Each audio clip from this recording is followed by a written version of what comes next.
ụlọ ọrụ ahụ maka ịchịkọba nhọpụta na Anambra steeti bụ ANSIEC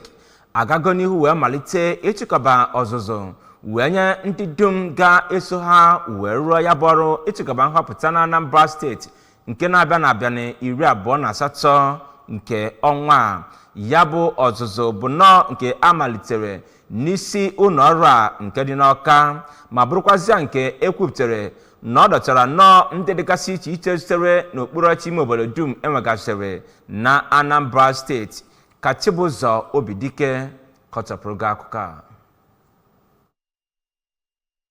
Ka ọ na-agbape ya bụ ọgbakọ ọzụzụ ahụ ka onye chairman nke ya bụ otu bụ Magistrate Genevieve Osakwe kwunwuru uchu ya na ya bụ otu bụ ndị ga-eweta ezigbo ntụliaka bụ ịgba na steeti a ma kọwaa na ya bụ ọzụzụ ahụ bụ nke ga-enye aka ịkụziri ndị ga-arụ ọrụ usoro a ga-eji wee mee ya bụ ntụliaka. Magistrate Osakwe bụ onye kwere ndị Anambra nkwa na ya bụ ndọrọndọrọ ọchịchị bụ nke a ga-eme na okpuru ọchịchị niile dị na steeti a ma bụrụkwa nke ha ga-ewetakwa ezigbo nchekwaba ịgba iji chekwaba ya bụ akụrụngwa ọbụla ha ga-ebu wee bịa ya bụ ntụliaka. N'okwu ya ka onye kọzọtan ma bụrụkwa onye kwuru okwu pụrụ iche na ya bụ ọgbakọ ọzụzụ ahụ bụ Maazị Benjamin Igwe, onye nyere ọzụzụ ya n'isiokwu bụ The Polling Team and Responsibilities, Poll Officers, Duties of Poll Officials, the Sorting and Counting of Ballots, Recording of Votes, dokwara mmadụ ọbụla ka ha bụ ndị ga-abịa n'otu ma rụkọ ọrụ na ịhụ na ha mere ya bụ ntụliaka nke na-abịa ka ọ bụrụ ejiamaatụ.